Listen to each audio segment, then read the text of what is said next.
ഇനി 15-ാമത്തെ അധ്യായത്തിലേക്ക് കടക്കുകയാണ് നമ്മൾ. ശ്രീശുകൻ വ്യാസഭഗവാൻ പറഞ്ഞതിന് മറുപടിയായിട്ട് പറയുകയാണ്. വ്യാസഭഗവാൻ ശ്രീശുകനോട് വിവാഹം കഴിക്കേണ്ടുന്നതിൻ്റെ ആവശ്യകതയും വിവാഹം കഴിക്കണം എന്ന് ഊന്നി പറഞ്ഞു. ശ്രീശുകൻ അതിന് പറയുന്ന മറുപടി നമുക്ക് കേൾക്കാം. ശ്രീശുക ഉവാച.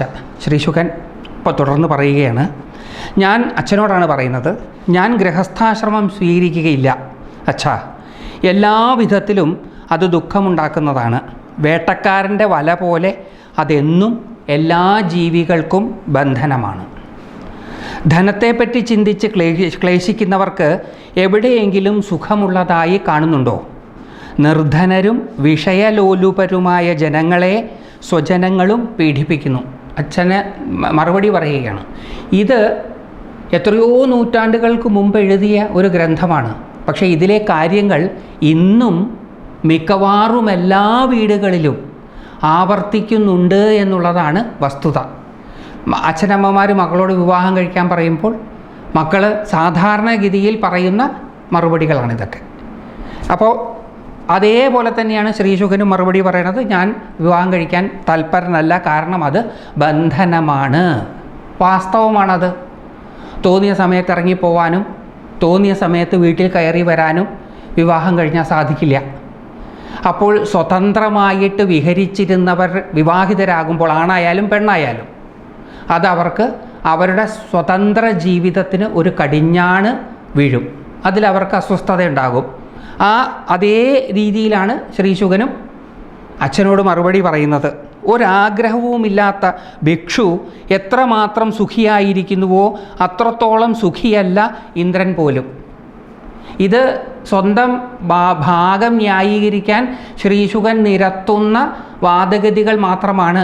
ഇന്ദ്രനോടാരും ചോദിച്ചിട്ടില്ല, താങ്കൾ സുഖമായിട്ടാണോ ഇരിക്കുന്നത്? താങ്കൾക്ക് ഇന്ദ്രപദവിയേക്കാൾ സുഖമുണ്ടാവില്ലേ ഭിക്ഷാടനത്തിന് പോയാൽ? അത് പൊയ്ക്കൂടെ എന്നൊന്നും ആരും ചോദിച്ചിട്ടില്ല. ഇവിടെ അവനവൻ്റെ വാദഗതികളെ ന്യായീകരിക്കുവാൻ വേണ്ടുന്ന വാദമുഖങ്ങൾ നിരത്തുമ്പോൾ അത് എത്രത്തോളം ശരിയാണെന്ന് ആലോചിച്ചിട്ടല്ല നിരത്താറ് പതിവ്. താൻ പിടിച്ച മുയലിന് കൊമ്പ് 3 എന്ന് സ്ഥാപിക്കാൻ ആവശ്യമായ കാര്യങ്ങളെല്ലാം കൊണ്ടുവരിക എന്നുള്ളത് സഹജമാണ്. ശ്രീശുകനായാലും ഞാനായാലും കേൾക്കുന്നവരായാലും. അപ്പോൾ ഇവിടെ ഇദ്ദേഹം പറയുകയാണ്, ഇന്ദ്രന് പോലും സുഖമില്ല. മുപ്പാരിലെ സമ്പത്തെല്ലാം ഉണ്ടായാലും ഈ സംസാരത്തിൽ ഭിക്ഷുവിനെ പോലെ സുഖിയായ വേറെ ആരുണ്ട്? തപസ്സു ചെയ്യുന്ന താപസനെ കണ്ടാൽ ദേവേന്ദ്രന് ദുഃഖമായി കഴിഞ്ഞു. ഉടൻ തന്നെ ദേവേന്ദ്രൻ പലതരത്തിൽ അവൻ്റെ തപസ്സ് മുടക്കാൻ തുടങ്ങുന്നു. അത് ശരിയാ. എന്നാൽ പിന്നെ ആ ദുഃഖം ഒഴിവാക്കാൻ ഇന്ദ്രപദവി ഉപേക്ഷിക്കാം എന്ന് ഇന്ദ്രന് തോന്നുന്നുണ്ടോ? അതുമില്ല. ബ്രഹ്മാവിനുമില്ല സുഖം. മനോരമയായ ലക്ഷ്മിയെ ലഭിച്ചിട്ടും എന്നും ദൈത്യന്മാരോട് പോരാടേണ്ടതുകൊണ്ട് വിഷ്ണുവിനുമില്ല സുഖം. ഇത് മറ്റൊരു വസ്തുതയും കൂടിയാണ്. നമുക്ക് പരിചയമുള്ളവരുടെ ജീവിതത്തിലൂടെ ഒന്ന് കണ്ണോടിച്ചു വന്നാൽ നമ്മളും ഇതുപോലെ പറയേണ്ടി വരും, നമുക്ക് പരിചയമുള്ളവർക്കും ഒന്നും സുഖം ഇല്ല. ഇതേ കാരണങ്ങൾ തന്നെയാണ്.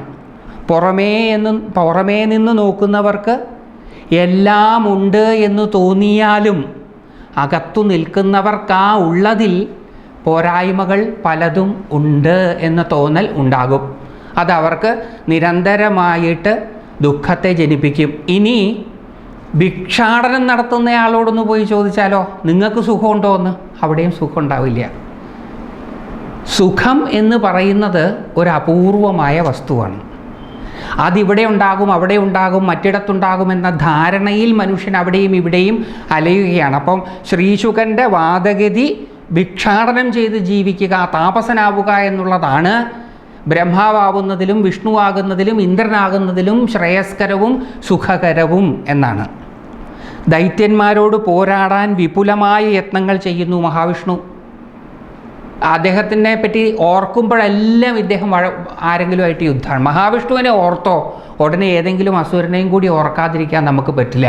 നിരന്തരം അദ്ദേഹം യുദ്ധം ചെയ്ത, ഒന്ന് റെസ്റ്റ് എടുക്കാം എന്ന് വിചാരിച്ച് വൈകുണ്ഠത്തിലേക്ക് പോയാൽ അപ്പോൾ വിളി വരും, ദേ ഒരു പുതിയ അസുരം വന്നിട്ടുണ്ട്, ഒന്ന് സഹായിക്കാൻ വരണം എന്ന്. മഹാവിഷ്ണുവിൻ്റെ ധർമ്മം അതായതുകൊണ്ട് സഹായിക്കാതിരിക്കാനും പറ്റുകയില്ല. അപ്പോൾ ദൈത്യന്മാരോട് പോരാടാൻ വിപുലമായ യത്നങ്ങളും ചെയ്യണം, എളുപ്പമൊന്നുമല്ല. മധുകൈടഭന്മാരോട് 5000 വർഷമാണ് മഹാവിഷ്ണു ഒറ്റയ്ക്ക് നിന്ന് യുദ്ധം ചെയ്തത്. അത് കഴിഞ്ഞ് അവരെ ഒരുമാതിരി ഒന്ന് ഒതുക്കി ആ പാമ്പും മെത്തേ കയറി കിടന്നപ്പോഴത്തേക്കും എന്താ വരുന്നു അടുത്ത അസുരൻ. അതിനെ ഒതുക്കാൻ പിന്നെ വേഷം മാറി കെട്ടണം, എന്തൊക്കെ വേഷങ്ങൾ കെട്ടണം. അപ്പോൾ ഇതൊക്കെ ബുദ്ധിമുട്ടല്ലേ എന്നാണ് ശ്രീശുകൻ ചോദിക്കുന്നത്. അതികഠിനമായ തപസ്സും ചെയ്യുന്നു. ഇനി മഹാവിഷ്ണു വെറുതെ കിടക്കുമല്ല, തപസ് ചെയ്യാണ്. രമാപതിയായ വിഷ്ണുവിന് പോലും ഇതൊക്കെ വേണം. എന്നിരിക്കെ ആർക്കുണ്ട് വിപുലമായ സുഖം? നമുക്ക് തോന്നും മഹാവിഷ്ണുവിനാണ് വളരെ സുഖം, എന്താഗ്രഹിച്ചാലും സാധിക്കുമല്ലോ എന്ന്. പക്ഷേ മഹാവിഷ്ണു തപസ് ചെയ്യുന്നത് ഇനി വരാൻ സാധ്യതയുള്ള അസുരന്മാരെ നിഗ്രഹിക്കാനുള്ള പോംവഴികൾ അന്വേഷിച്ചാണ് എന്നാണ് ശ്രീശുകൻ്റെ വ്യംഗ്യം. അതുകൊണ്ട് അദ്ദേഹത്തിനും ഇല്ല സ്വസ്ഥത. ശങ്കരനും സദാ ദുഃഖിയാണെന്ന് എനിക്കറിയാം. തപസ് ചെയ്യുന്നുണ്ട്, ദൈത്യന്മാരുമായി സദാ യുദ്ധത്തിലേർപ്പെടുകയും ചെയ്യുന്നു. തപസ് ചെയ്യുന്നതും ശ്രീശുകൻ്റെ അഭിപ്രായത്തിൽ ദുഃഖനിവൃത്തിക്കായിക്കൊണ്ടാണ്. അപ്പോൾ ശങ്കരനും ഇല്ല സുഖം, മഹാവിഷ്ണുവിനും ഇല്ല സുഖം, ബ്രഹ്മാവിനും ഇല്ല സുഖം, ഇന്ദ്രനും ഇല്ല സുഖം. എന്താ ഇവർക്കുള്ള സമാനത?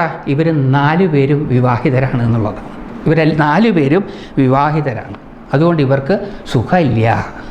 ധനവാനാണെങ്കിലും വിഷയാസക്തന് ഒരിക്കലും സുഖമായിട്ട് ഉറങ്ങാൻ കഴിയുന്നില്ല. നിർധനനായ മനുഷ്യൻ എങ്ങനെയാണ് അച്ഛാ സുഖം ലഭിക്കുന്നത്? പണം ഉണ്ടെങ്കിൽ സുഖമില്ല, എന്നാൽ പിന്നെ പണം ഇല്ലാതായാലോ ഒട്ടും സുഖമില്ല, എന്തായാലും സുഖമില്ല. ശീലാവതി ഓട്ടംതുള്ളലിൽ കുഞ്ചൻ നമ്പ്യാർ പാടിയതുപോലെയാണ്, എടുത്തെന്നാൽ അതും കുറ്റം, എടുത്തില്ലേൽ അതും കുറ്റം, പറഞ്ഞെന്നാൽ അതും കുറ്റം, പറഞ്ഞില്ലേൽ അതും കുറ്റം. എവിടെ നോക്കിയാലും ഇവിടെ കുറ്റമല്ല ദുഃഖം മാത്രമേ ഉള്ളൂ. ഹേ മഹാഭാഗ, സ്വന്തം വീര്യത്തിൽ നിന്നുണ്ടായ പുത്രനെ അറിഞ്ഞുകൊണ്ട് തന്നെ അങ്ങ് അത്യന്തം ഘോരമായ സംസാരത്തിലേക്ക് കടക്കാൻ നിർദ്ദേശിക്കുകയാണല്ലോ. മകനച്ഛനോട് പറയുകയാണ്. സാധാരണ അച്ഛനമ്മമാർ മക്കൾ സുഖമായിട്ട് ജീവിക്കണം എന്നാണ് ആഗ്രഹിക്കുക. ദേ ഇവിടെ ഒരു അച്ഛൻ എന്നെ ഈ ബാക്കിയുള്ളവർ അനുഭവിക്കുന്ന അതേ ദുഃഖങ്ങൾ തന്നെ ഞാൻ അനുഭവിക്കണം എന്ന് കരുതിയിട്ടാണെന്ന് തോന്നുന്നു എന്നോട് ഗൃഹസ്ഥനാകാൻ ആവശ്യപ്പെടുകയാണ്. ജനനത്തിൽ തന്നെ ദുഃഖമുണ്ട്, വാർദ്ധക്യമാവുമ്പോഴേക്കും ദുഃഖമുണ്ട്, മരണത്തിലും ദുഃഖമുണ്ട്, മലമൂത്രമയമായ ഗർഭത്തിൽ കഴിയുന്നത് പിന്നെയും ദുഃഖം. ശ്രീശുകൻ ഒരു പ്രത്യേക കാഴ്ചപ്പാടിൽ നിന്നുകൊണ്ട് ജീവിതത്തെ നോക്കുകയാണ്. ആ കാഴ്ചപ്പാടിൽ നിന്നുകൊണ്ട് ജീവിതത്തെ നോക്കിയാൽ പെസിമിസ്റ്റിക്കായിട്ടേ ലോകത്തെ കാണാൻ പറ്റുള്ളൂ. നേരെ തിരിച്ചും ഇദ്ദേഹത്തിന് ചിന്തിക്കാമായിരുന്നു. പക്ഷെ നേരെ തിരിച്ച് ഈ ദുഃഖം മാത്രമായിട്ട് എവിടെ ഉണ്ടാവില്ല. ദുഃഖമുള്ളിടത്തെല്ലാം സുഖമുണ്ടാകും, ഇരുട്ടുള്ളിടത്തെല്ലാം വെളിച്ചവും ഉണ്ടാകും. അപ്പോൾ ആ വെളിച്ചത്തെ കാണാമായിരുന്നു ഇദ്ദേഹത്തിന്. പക്ഷെ അദ്ദേഹം അത് കാണുന്നില്ല. അദ്ദേഹം എല്ലായിടത്തും ദുഃഖമാണ് കാണുന്നത്. ദുഃഖം മാത്രം കാണണമെന്ന് ആഗ്രഹിക്കുന്നവരുടെ ജീവിതത്തിൽ ദുഃഖം മാത്രമേ ഉണ്ടാവുകയുള്ളൂ. ഉണ്ടാവുന്നതെല്ലാം ദുഃഖമായിരിക്കും. നേരെ തിരിച്ചും മലമൂത്രമായ ഗർഭത്തിൽ കഴിയുന്നത് പിന്നെയും ദുഃഖമാണെന്നാണ്. അമ്മയുടെ ഗർഭപാത്രത്തിൽ കഴിയുന്ന അത്ര സുഖകരമായ ഒരു കാലഘട്ടം മനുഷ്യൻ്റെ ജീവിതത്തിൽ ഉണ്ടാവില്ല. അപ്പോൾ അങ്ങനെ ചിന്തിക്കാമായിരുന്നു. മനുഷ്യ ശരീരം മലമൂത്രം നിറഞ്ഞതാണ് എന്ന് ചിന്തിക്കുന്നതിന് പകരം അപാരമായ ആനന്ദം അനുഭവിക്കുന്നതിന് കാരണമാണ് എന്നും ചിന്തിക്കാമായിരുന്നു. അങ്ങനെ ചിന്തിക്കുന്നില്ല. ഇതൊരു പെസിമിസ്റ്റിക് വേ ഓഫ് അപ്രോച്ചിങ് ലൈഫാണ്. എല്ലാം ദുഃഖകരമാണ്, എല്ലാം മോശമാണ്, ഞാനെടുക്കുന്ന തീരുമാനമാണ് കറക്റ്റ്. അച്ഛൻ എന്നെ പെടാപ്പാടിന് വിടുകയാണ്. അച്ഛൻ പറയുന്നതിന് ന്യായീകരിക്കുന്നത് ഇന്നത്തെ കാലത്തും അങ്ങനെ തന്നെയാണ്. അച്ഛൻ ഒരുപാട് കാലത്തെ അനുഭവമുണ്ട്. അച്ഛൻ മഹാഋഷിയാണ്. മകനൊന്ന് ആലോചിക്കണമായിരുന്നു. ഈ അച്ഛൻ സാധാരണ നടത്തുന്നത് പോലത്തെ ഒരു പുത്രോൽപാദനം നടത്തിയിട്ടല്ല താൻ ഉണ്ടായത്. തൻ്റെ ജന്മം അസാധാരണമാണ്. അതുകൊണ്ട് തൻ്റെ അച്ഛൻ എന്ന് പറയുന്നത് സാധാരണയായ ഒരച്ഛനല്ല. പക്ഷെ അങ്ങനെയൊന്നും മക്കൾ ചിന്തിക്കില്ല. മക്കൾ അന്നും ഇന്നും ശ്രീശുകൻ ചിന്തിക്കുന്നത് പോലെയേ ചിന്തിക്കുകയുള്ളൂ. അദ്ദേഹം തുടരുകയാണ്. അതിനേക്കാൾ കടന്നതാണ് കാമം, ലോഭം എന്നിവയിൽ നിന്നുണ്ടാവുന്ന ദുഃഖം. അഭിമാനിയായുള്ളവയെ യാചിക്കുന്നതിലുള്ള ദുഃഖം മരണത്തേക്കാൾ ഭയങ്കരമാണ്. സർവത്ര ദുഃഖമയമാണ് പ്രപഞ്ചം. അങ്ങനെ ചിന്തിക്കുന്നവരുണ്ട്. അങ്ങനെ ചിന്തിക്കുന്നവരെ കൊണ്ട് ലോകത്തൊന്നും ചെയ്യാൻ സാധിക്കില്ല. അങ്ങനെ ചിന്തിക്കുന്നവർക്കാകെ ഒന്നു മാത്രമേ അഭികാമ്യമായിട്ട് അവരുടെ മുമ്പിൽ ഉണ്ടാവുകയുള്ളൂ. അതാണ് ശ്രീശുകൻ ആഗ്രഹിക്കുന്നതും, ലോകം ഉപേക്ഷിക്കുക. ഇത് മുഴുവൻ ദുഃഖമയമാണ് എന്ന് ചിന്തിക്കുന്നവർ, അങ്ങനെയുള്ളവർ ഇന്ന് ലോകം ഉപേക്ഷിക്കുന്ന ഒരു രീതിയാണ് ആത്മഹത്യ ചെയ്യുന്നത്. മറ്റൊരു രീതിയാണ് അവരിത് മുഴുവൻ ഉപേക്ഷിച്ചിട്ട് അങ്ങ് പോവുകയാണ്. ഇവിടെ ആ രീതിയിൽ കുറച്ച് പോസിറ്റീവായിട്ടാണ് ശ്രീശുകൻ ചിന്തിക്കുന്നത്. അദ്ദേഹം പറയുന്നത് ഇത് മുഴുവൻ ദുഃഖമാണ്. അച്ഛൻ പറയുന്നതൊക്കെ അല്ല, അച്ഛൻ പറയുന്നത് തീരെ ശരിയല്ല. കാരണം ഇത് മുഴുവൻ ദുഃഖമയമാണ്. ഈ ദുഃഖമയമായ കഷ്ടപ്പാടുകളോടുകൂടിയ സ്വസ്ഥതയില്ലാത്ത ജീവിതം ജീവിക്കാനാണോ അച്ഛൻ എന്നോട് പറയുന്നത്? പ്രതിഗ്രഹത്തിൽ നിന്ന് ലഭിക്കുന്ന ധനം കൊണ്ട് ജീവിക്കുന്നവരാണ് ബ്രാഹ്മണർ. ബ്രാഹ്മണർക്ക് ദാനം കിട്ടുന്നത് കൊണ്ടാണ് അവർ ജീവിക്കേണ്ടത്. ഇന്നത്തെ ബ്രാഹ്മണരല്ല, പഴയ കാലത്തെ ബ്രാഹ്മണർ. അവർക്ക് 6 കാര്യങ്ങളെ ചെയ്യുവാൻ അധികാരമുണ്ടായിരുന്നുള്ളൂ: പഠിക്കുക, പഠിപ്പിക്കുക, യാഗം ചെയ്യുക, യാഗം ചെയ്യിപ്പിക്കുക, ദാനം വാങ്ങിക്കുക, ദാനം കൊടുക്കുക. ഈ 6 കർമ്മങ്ങളാണ് ബ്രാഹ്മണന് വിധിച്ചിട്ടുള്ള കർമ്മം. അപ്പം അവർ ദാനം കിട്ടുന്നത് കൊണ്ട് ജീവിക്കുകയാണ് ചെയ്യുന്നത്. അങ്ങനെ ആ കിട്ടുന്നത് കൊണ്ട് സന്തോഷിച്ച് ജീവിതം മുന്നോട്ട് കൊണ്ടുപോകണം എന്നുള്ളതാണ് അവരുടെ നിയമം. പ്രതിഗ്രഹം ലഭിക്കുന്ന ധനം കൊണ്ട് ജീവിക്കുന്നവരാണ് ബ്രാഹ്മണർ, അല്ലാതെ ബുദ്ധിബലം കൊണ്ട് ജീവിക്കുന്നവരല്ല. അന്യരുടെ ധനത്തിലുള്ള ആശയാണ് അങ്ങേയറ്റത്തെ ദുഃഖം.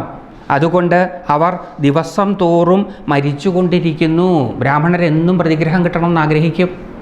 അപ്പോൾ അവരാഗ്രഹിക്കുന്ന അത്ര പ്രതിഗ്രഹം കിട്ടിക്കൊള്ളണം എന്നില്ല, അന്ന് നിരാശയാവും. അപ്പം ഇത് മറ്റുള്ളവരുടെ കയ്യിലിരിക്കുന്നത് തനിക്ക് കിട്ടിയിട്ട് അതുകൊണ്ട് താൻ ജീവിക്കാം എന്ന് വിചാരിക്കുന്നത് ദുഃഖകരമാണ്. അവർക്കൊരിക്കലും സുഖം ഉണ്ടാവുകയില്ല. വേദശാസ്ത്രാദികളെല്ലാം പഠിച്ച വിദ്വാൻമാർക്ക് പോലും ധനവാന്മാരുടെ അടുക്കൽ ചെന്ന് അവരെ സർവാത്മനാ സ്തുതിക്കേണ്ടി വരുന്നു. ഒറ്റയ്ക്കേ ഉള്ളുവെങ്കിൽ ചിന്തിക്കാൻ എന്തുണ്ട്? അതാണ് ഇത് ഇത്രയും ആർഗ്യുമെൻ്റ് നടത്തിക്കൊണ്ടുവരുന്നത്. എന്തിനാണ്? അച്ഛാ, ഞാൻ വിവാഹം കഴിക്കാൻ തയ്യാറല്ല. അദ്ദേഹം പറയുകയാണ്, ഈ വേദശാസ്ത്രങ്ങൾ അതികളെല്ലാം പഠിച്ച വിദ്വാൻമാർക്ക് പോലും ധനവാന്മാരുടെ അടുക്കൽ ചെന്ന് അവരെ സർവാത്മനാ സ്തുതിക്കേണ്ടി വരുന്നു. അഗസ്ത്യരുടെ ഒരു സ്തുതിയുണ്ട്, അതിപ്രസിദ്ധമായിട്ടുള്ള ഒരു സ്തുതിയാണ് വിജയലക്ഷ്മി സ്തോത്രം. അതിൽ അഗസ്ത്യർ ലക്ഷ്മീ ദേവിയോട് പറയുകയാണ്, എല്ലാം ഉണ്ടെങ്കിലും അല്ലയോ ദേവി, അവിടുത്തെ അനുഗ്രഹം ഇല്ല എന്നുണ്ടെങ്കിൽ ഉള്ളതെല്ലാം നിസ്സാരമാണ്. ഗുണവാൻ്റെ ഗുണം ശോഭിക്കുന്നത് അവിടുന്നുണ്ടെങ്കിലാണ്. വിദ്വാൻ്റെ അറിവ് ശോഭിക്കുന്നത് അവിടുന്നുണ്ടെങ്കിലാണ്. അതുകൊണ്ട് അവിടുന്ന് ആരുടെ കൂടെയാണോ ഉള്ളത് അവർക്കാണ് ഇതെല്ലാം ഉള്ളത്. വാസ്തവമാണ്. ധനികനായിട്ടുള്ള ഒരാൾക്ക് ഒരു ഗുണവും ഉണ്ടാവില്ല. പക്ഷെ അദ്ദേഹത്തിൻ്റെ ചുറ്റുമുള്ളവർ എപ്പോഴും അദ്ദേഹത്തിനോട് പറയും, നിങ്ങളെപ്പോലെ ഗുണവാനായിട്ട് ഒരാൾ വേറെ ലോകത്തില്ല. ഒരു വിവരവും ഉണ്ടാവില്ല. പക്ഷേ ചുറ്റും നിൽക്കുന്നവരെപ്പോഴും പറയും എന്തൊരറിവാണെന്ന്. ലക്ഷ്മി ആരെയാണോ കടാക്ഷിക്കുന്നത് അവർക്കാണ് എല്ലാം ഉണ്ടാവുക. ഇപ്പം ഇവിടെ ഇദ്ദേഹം പറയുന്നത്, വേദശാസ്ത്രാദികളെല്ലാം പഠിച്ച വിദ്വാൻമാർക്ക് പോലും ധനവാന്മാരുടെ അടുക്കൽ ചെന്ന് അവരെ സർവാത്മനാ സ്തുതിക്കേണ്ടി വരുന്നു എന്തെങ്കിലും കിട്ടാൻ. ഒറ്റയ്ക്കേയുള്ളൂവെങ്കിൽ ചിന്തിക്കാൻ എന്തുണ്ട്? ഇലയും കിഴങ്ങും കായും മറ്റും ഭക്ഷിച്ച് ഏതെങ്കിലും വിധത്തിൽ സന്തോഷത്തോടെ വയറ് നിറയ്ക്കാം. ഇതൊക്കെ കൽപ്പനകളാണ്, ചിന്തിക്കുകയാണ് ഇദ്ദേഹം. തൻ്റെ ഭാഗം ന്യായീകരിക്കാൻ വേണ്ടിയിട്ട് അദ്ദേഹം നിരത്തുന്ന വാദഗതികൾ മാത്രമാണ്. ഒറ്റയ്ക്ക് ജീവിക്കുന്നവർക്ക് ബുദ്ധിമുട്ടുകളുണ്ടോ എന്ന് ഇദ്ദേഹം അന്വേഷിച്ചിട്ടില്ല. പക്ഷേ ഇദ്ദേഹം പറയണത് ഒറ്റയ്ക്കേ ഉള്ളുവെങ്കിൽ വേറൊന്നും ചിന്തിക്കേണ്ട ആവശ്യമില്ലല്ലോ. അപ്പോൾ കിട്ടുന്നത് കഴിച്ച് വയറ് നിറച്ച് സുഖമായിട്ട് ജീവിക്കാം. ഭാര്യ, പുത്രന്മാർ, പൗത്രന്മാർ എന്നിവരെല്ലാം ചേർന്ന കുടുംബം വലുതാണെങ്കിൽ അവരെ തീറ്റിപ്പോറ്റാൻ വളരെ വിഷമം. വസ്തുതയാണത്. ഇന്നത്തെ കാലത്താണെങ്കിൽ വലിയ ബുദ്ധിമുട്ടാണ്, അന്നത്തേക്കാൾ ബുദ്ധിമുട്ടാണ്. അപ്പോൾ ഇദ്ദേഹം പറയുകയാണ്, പിന്നെ ഇന്നൊരു വലിയ ഭാഗ്യമുള്ളത് ഇങ്ങനെയുള്ള കുടുംബമൊന്നും ഇനി അധികം കാലം ഉണ്ടാകാൻ പോകുന്നില്ല എന്നുള്ളത് കൊണ്ട് എങ്ങനെയാകും എന്നറിയില്ല. ഇന്ന് ഈ മക്കളും മക്കളും ഒക്കെ ആയിട്ട് കഴിയുന്ന പതിവ് ഇനിയും കുറഞ്ഞാണ് വരാൻ പോകുന്നത്. ആ ഭാരതീയ സംസ്കൃതി പാശ്ചാത്യ സംസ്കൃതിക്ക് വഴിമാറിക്കൊണ്ടിരിക്കുന്ന ഒരു കാലഘട്ടത്തിലാണ് നമ്മൾ നിന്ന് ചിന്തിക്കുന്നത്. ഭാര്യ, പുത്രന്മാർ, പൗത്രന്മാർ എന്നിവരെല്ലാം ചേർന്ന് കുടുംബം വലുതാണെങ്കിൽ അവരെ തീറ്റിപ്പോറ്റാൻ വളരെ വിഷമം. പിന്നെ എവിടെയാണ് സുഖം? അച്ഛാ, സുഖപ്രദമായ ജ്ഞാനശാസ്ത്രവും യോഗശാസ്ത്രവും എനിക്ക് ഉപദേശിച്ചാലും. അച്ഛൻ ഗാർഹസ്ഥ്യധർമ്മമൊക്കെ എന്നെ പറഞ്ഞ് പഠിപ്പിക്കുന്നതിന് പകരം ഈ ജ്ഞാനശാസ്ത്രവും യോഗശാസ്ത്രവും എനിക്ക് ഉപദേശിച്ചാലും കർമ്മകാണ്ഡത്തിൽ ഒന്നിലും ഒരിക്കലും എനിക്ക് താല്പര്യമില്ല. ശ്രീശുകന് കർമ്മകാണ്ഡത്തിൽ താല്പര്യമില്ല. അതുകൊണ്ടാണ് മഹാഭാഗവതത്തിൽ ശ്രീശുകനെ അവതരിപ്പിക്കുന്നത് കർമ്മകാണ്ഡത്തിൽ താല്പര്യമില്ലാത്തതുകൊണ്ട് ഉപനയനാദികൾ പോലും ചെയ്യാത്തവൻ എന്നാണ്. കർമ്മകാണ്ഡത്തിൽ താല്പര്യം ഉണ്ടെങ്കിലേ ഉപനയനം ചെയ്യേണ്ട ആവശ്യമുള്ളൂ. ഉപനയനം കഴിഞ്ഞാൽ കർമ്മകാണ്ഡത്തിലേക്ക് പ്രവേശിക്കുകയാണ്. ഇദ്ദേഹത്തിന് കർമ്മകാണ്ഡത്തിൽ താല്പര്യമില്ല എന്നുള്ളത് കൊണ്ടാണ് ഭാഗവതത്തിലെ ശ്രീശുകനെ അങ്ങനെ അവതരിപ്പിക്കുന്നത്. ഭാഗവതത്തിലെ ശ്രീശുകൻ ഭാരതത്തിലെ ശ്രീശുകനാണ്. അദ്ദേഹം വിവാഹം കഴിച്ചിട്ടില്ല. പക്ഷേ ദേവീ ഭാഗവതത്തിലെ ശ്രീശുകൻ വിവാഹം കഴിക്കും കുറച്ചും കൂടെ കഴിഞ്ഞാൽ. അപ്പോൾ അദ്ദേഹം പറയുകയാണ്, എനിക്ക് യോഗശാസ്ത്രവും ജ്ഞാനശാസ്ത്രവും ഒക്കെ ഉപദേശിച്ചാലും കർമ്മകാണ്ഡത്തിൽ എനിക്ക് താല്പര്യമില്ല. പ്രാരബ്ധം, സഞ്ചിതം, വർത്തമാനം എന്നീ 3 വിധ കർമ്മങ്ങളും കാരണത്തോടുകൂടി നശിക്കാനുള്ള ഉപായം എന്താണ് എന്ന് ഉപദേശിച്ചാലും 3 തരമായിട്ടാണ് കർമ്മങ്ങളെ തിരിക്കുന്നത്. 1 പ്രാരബ്ധം, നമ്മളിപ്പോൾ അനുഭവിച്ചു കൊണ്ടിരിക്കുന്നത്. 2 സഞ്ചിതം, കൂട്ടിച്ചേർത്ത് വച്ചിരിക്കുന്നത്, നമ്മൾ ഒരുപാട് ജന്മങ്ങളിലായി ചെയ്തു കൂട്ടിയത്. വർത്തമാനം, ഈ പ്രാരബ്ധം എടുത്തു കഴിഞ്ഞാൽ വർത്തമാനം ഇപ്പോൾ ചെയ്യുന്ന കർമ്മത്തിൻ്റെ നീക്കിയിരിപ്പ്.